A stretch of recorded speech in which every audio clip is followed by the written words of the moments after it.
Okay, we've made it to Thursday. We are on our last lesson of Chapter 2. We're going to be proving statements again. This is day 4 of it. We've just been building each day. Today is September 17th, and we're going to try a different recording to see if this improves our other recordings. So just as a reminder, we are still continuing to use complex reasoning or deductive reasoning to complete a 2-column proof. And I promise you, you've actually been doing that for the last 3 days. Yesterday was the official appearance of a proof, but it was a basic proof in that step 1 led to step 2, which led to step 3. So 1 led to 2. Step 2 led to step 3. Step 3 led to step 4. So it was kind of in progression. It was a chain of events. I like to say we just rolled with it, just kept coming up with new stuff. But today we're going to look at the actual full-blown proof, the possible things that could happen in a proof. Just rolling with it isn't always the only option. So we are going to write reasons for steps in a 2-column proof using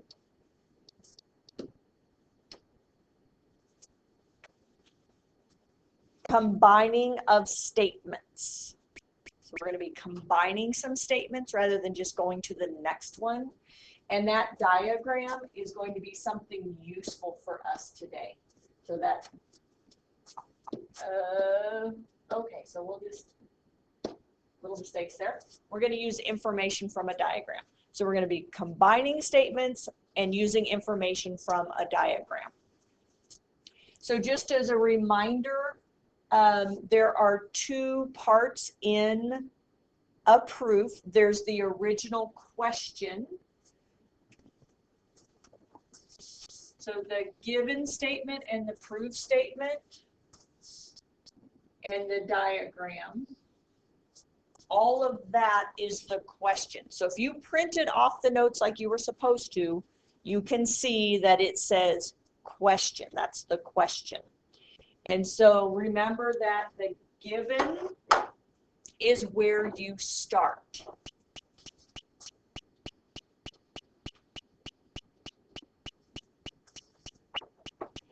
And the prove is where you end or stop.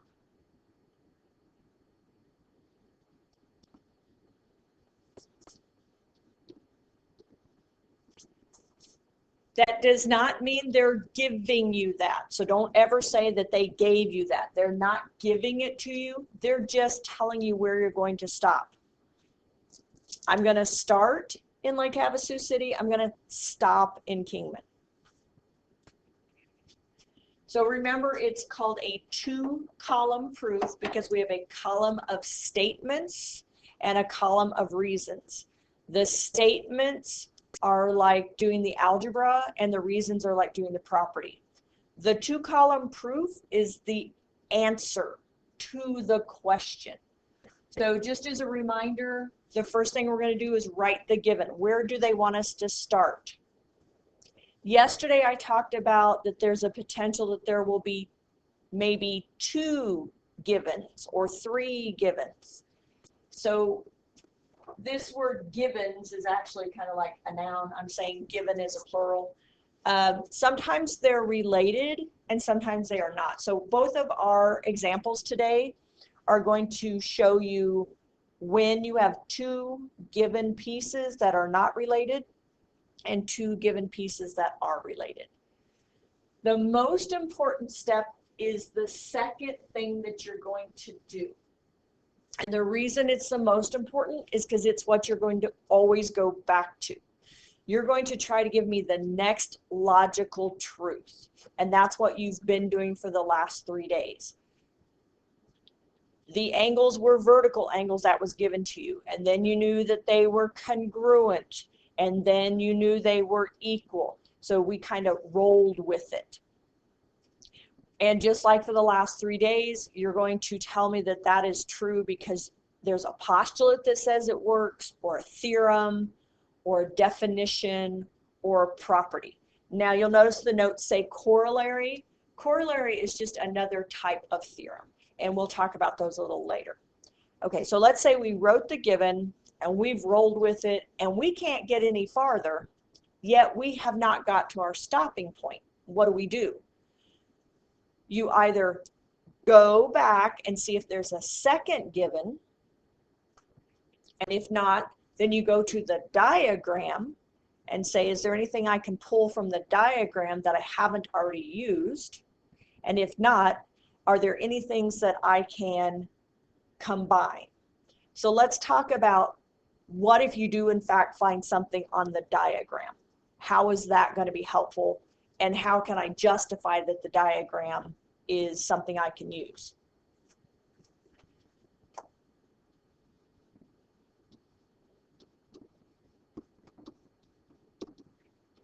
So let's remember, earlier in the lessons, particularly in chapter 1, I said, what kind of angles are those? And by just looking, you said those are vertical angles because you were applying the definition.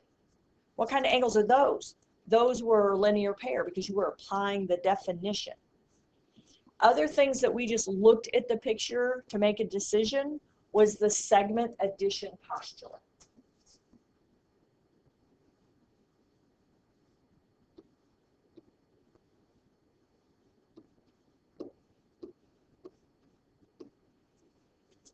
So what's something else we looked at? We looked at a picture and said, oh, look, that's the angle bisector. Or sorry, not a bisector. A angle addition postulate.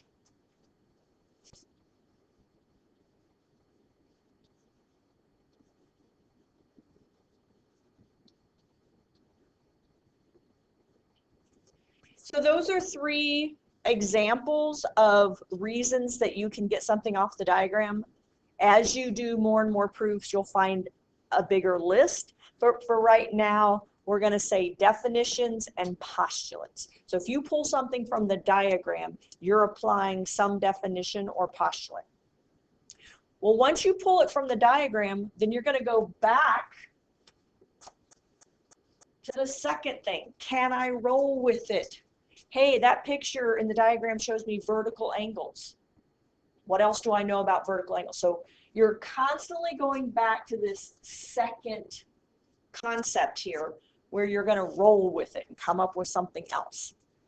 Okay, so we've written the given, we've rolled with it, we couldn't do anything else. Maybe we got a second given, we rolled with it some more, still couldn't get anywhere. Now what do I do? Well, sometimes you're going to combine steps in a proof. I'm going to roll that up just a little bit. So our 4th thing to consider, and it doesn't mean it's the 4th step, it's our 4th thing to consider, is how do we combine statements? So you can combine statements a lot of times using properties. So I'm going to say usually a property.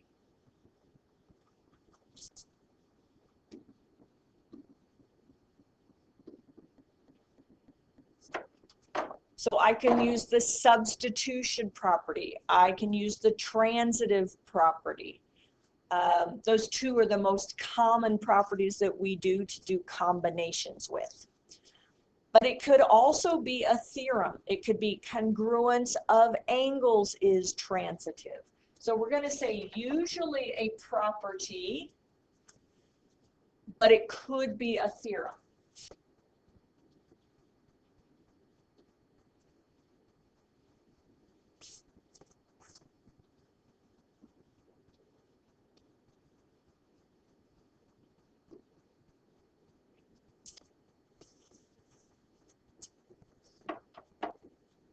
So we wrote the given, we rolled with it. We wrote the second given, we rolled with it. We pulled some stuff off the diagram, we rolled with it. We did some combinations. At this point, we should then be to where we are supposed to be stopping.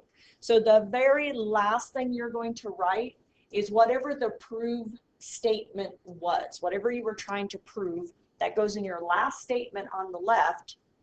And then on the right, just like we talked about yesterday, it's because you've applied a postulate or a theorem or a definition or property. You are never going to get to the bottom of a proof and go, hey, it was proven. I proved it because, and it is absolutely positively never given. The last statement was never given, because if it were given, there would be no proof.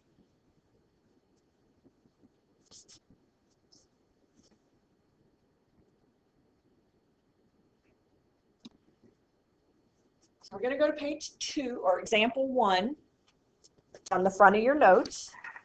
And this particular example has 2 different given pieces of information. So let's look at them.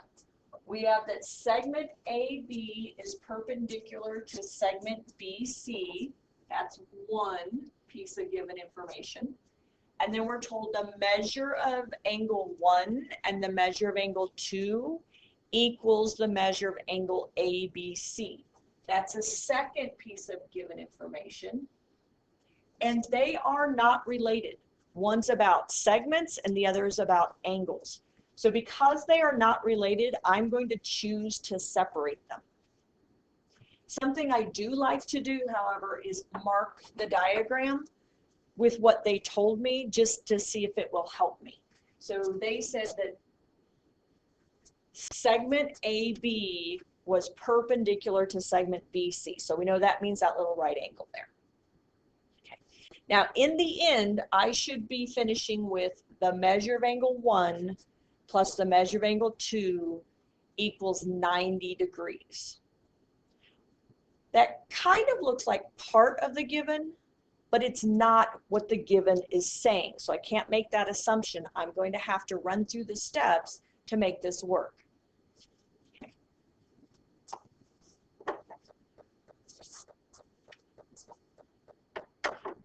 So how do I know that segment AB is perpendicular to segment BC? Because it was given.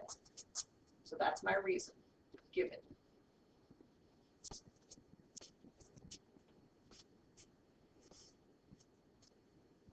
Okay, so remember, our goal is to always kind of roll with it. What's the next logical step?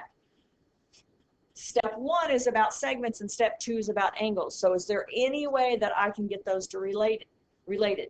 So if you do the trick that we've been doing for 3 days, you might be able to get this to work. So I have 2 segments that are perpendicular, and we're going to talk about a right angle. Does that really happen? Yes, yes, yes. If 2 segments are perpendicular, and remember you can use shorthand for this,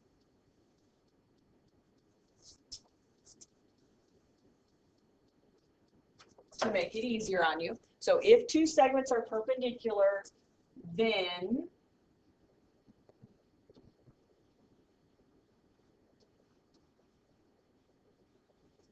they form. Now we get 2 choices. They either form 1 right angle or they form 4 right angles. We are only talking about one of them, so you can just say 1.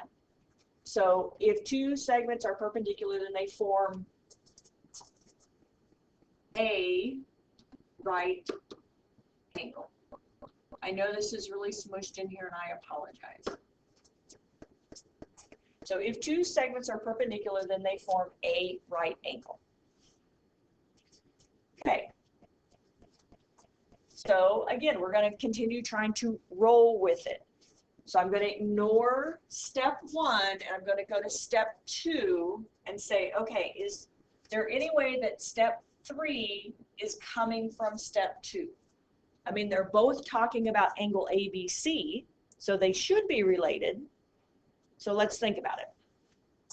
If an angle is a right angle, is its measure 90 degrees? Yes, yes it is, because that's the definition of a right angle. If an angle's measure is sorry, if an angle is right angle, then its measure is 90 degrees. That's the definition of a right angle. So I'm going to write definition of a right, RT, angle. Now you can write it all out. You can say definition of a right angle and write it all out.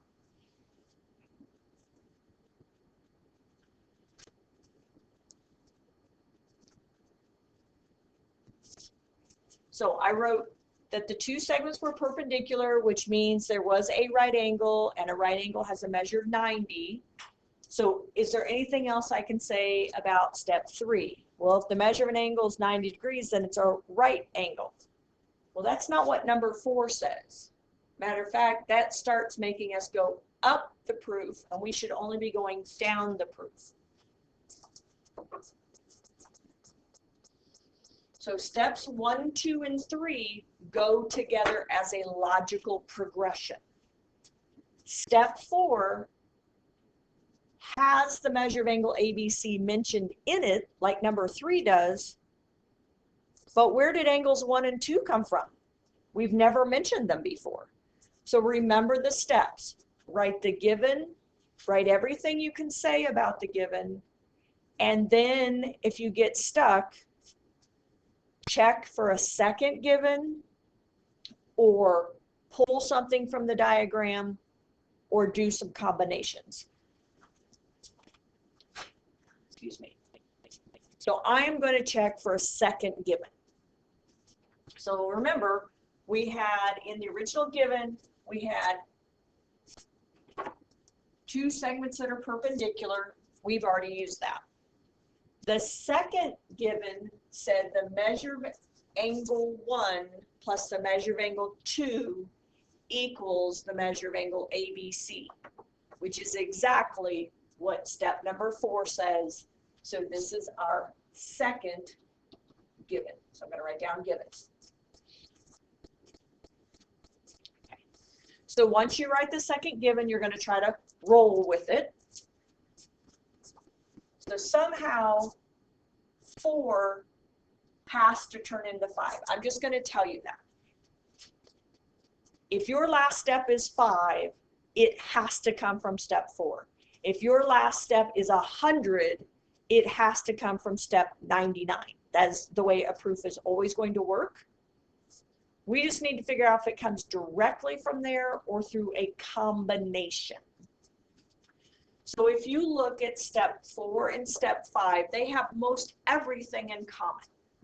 The measure of angle 1, the plus, the measure of angle 2, the equal sign. They're all identical. So yeah, step 5 is definitely coming from step 4. What's different? What's different is that instead of saying the measure of angle ABC, we are saying 90 degrees.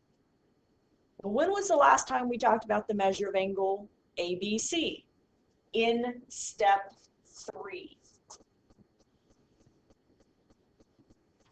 So the measure of angle ABC is in fact 90 degrees. So I can replace the measure of angle ABC with 90. So that's the substitution property.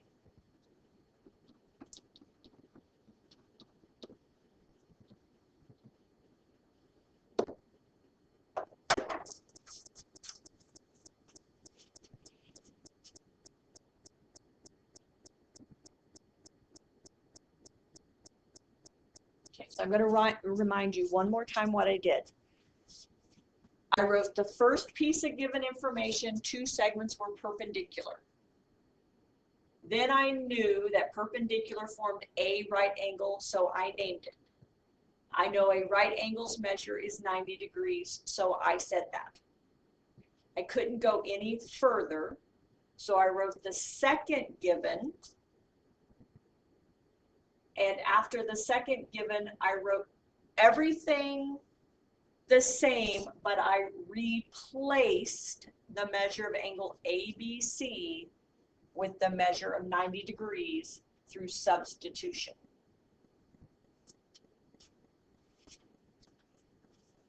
Now in number 3, we took the shortcut. We wrote definition of a right angle instead of If an angle is right, its measure is 90 degrees.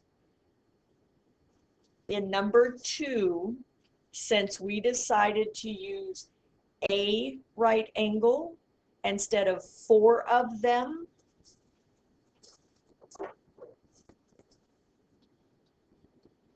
you could have done definition of perpendicular lines. But if you have to end up using 4 instead of 1, that is not the definition.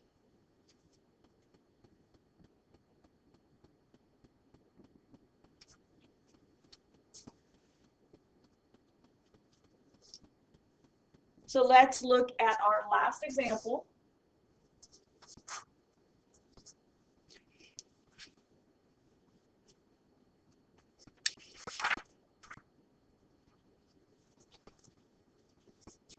Point M is the midpoint of segment AB, and point B is the midpoint of segment MD. So there are definitely 2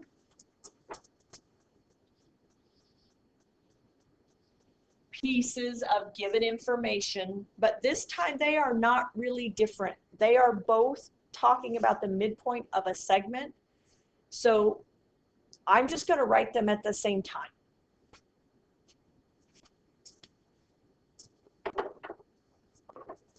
So point M is the midpoint of segment AB, and point B is the midpoint of segment MD, was given to us. Okay. So now I'm going to write the next logical statement. Well, what do I know about a midpoint? I know a midpoint makes congruent segments. How do I know that? Because the definition of a midpoint tells me.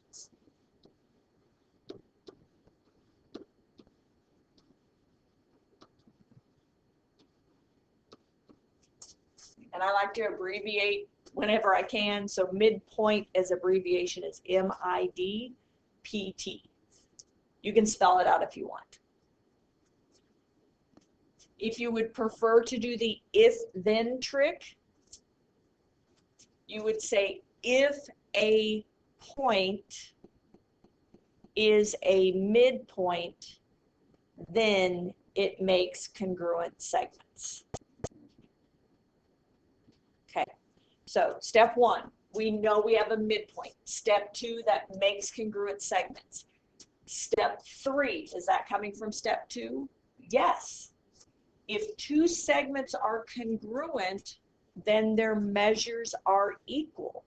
If 2 segments are congruent, then their measures are equal. That is the definition of congruent segments. So again, you can write it as definition of congruent segments, or you can write if then. If 2 segments are congruent, then their measures are equal. And I know somebody right now is saying, but there are 4 of them. But remember, we had 1 given that's producing the top part of step 2 and the top part of step 3. So it's only 2 segments, even though it's occurring at the same time. So here's the second given producing the second congruent segments producing the second equal measures.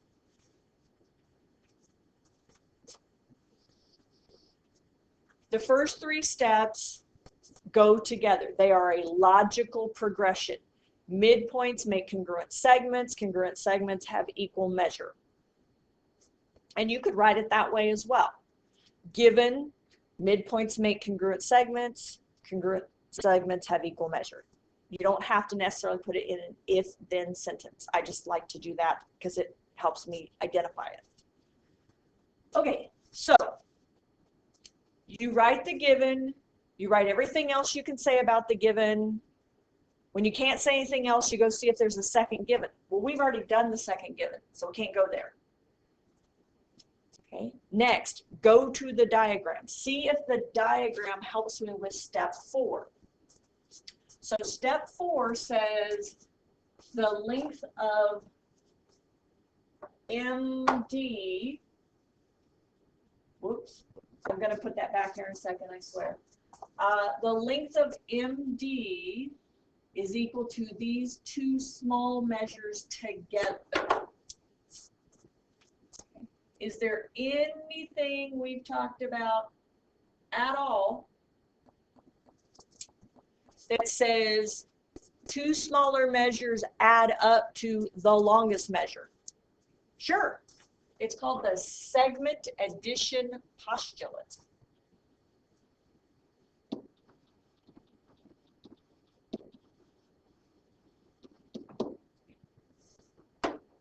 So just a reminder, step 4 is actually coming from the diagram,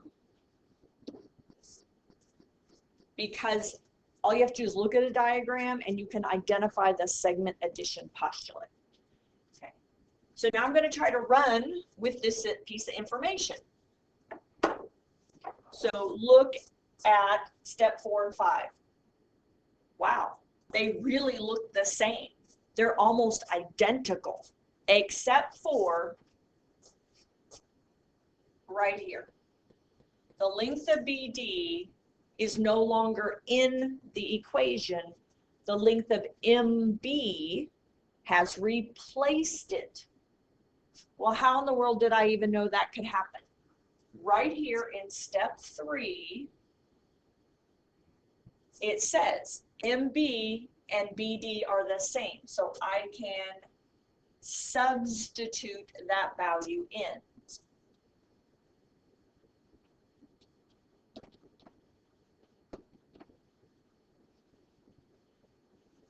So I'm combining them. I'm combining information from step 3 into step 4 to get step 5. So I'm substituting to get step 5.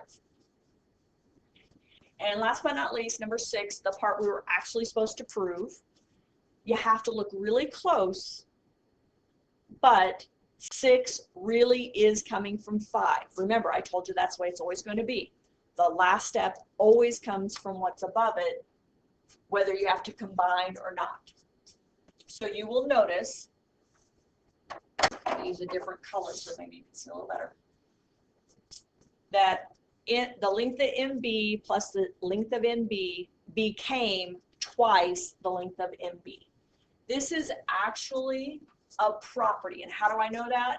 Because I am starting at a measure and I am going to a measure. So if you think about it in number 5, same thing. You went from a measure to a measure to measure. If you're staying with measure to measure, it's a property. So number 6 really is a property. It's the distributive property.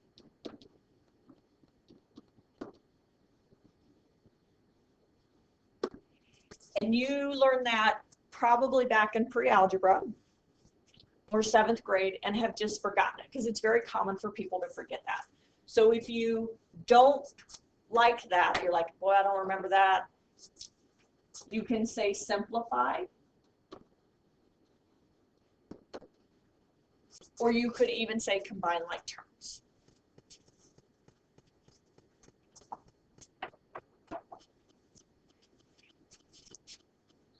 So I wrote that the segments had a midpoint, which gave me congruent segments, which gave me equal measures. Then I went to the diagram and noticed I was using the segment addition postulate. And then I went ahead and substituted. And then I combined like terms. I'm going to have us look at one last thing before we're finished recording. So I'm going to split my screen here a second, maybe. Apparently I can't do that while I'm recording.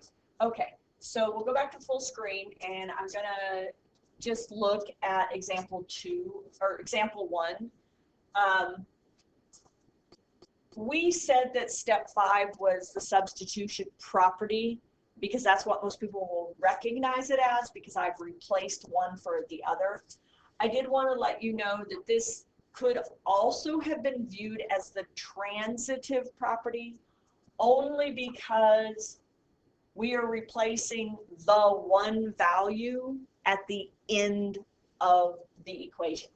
So if you're replacing the one value all by itself at the end of the equation, you could say it's the transitive property. Whereas in example 2, we are replacing the value within the body of the equation. Don't forget, you have a test next Tuesday, so please don't miss Zoom tomorrow. It's going to be a great review session for you. If you need a little extra help, make sure you email your teachers if you have any questions.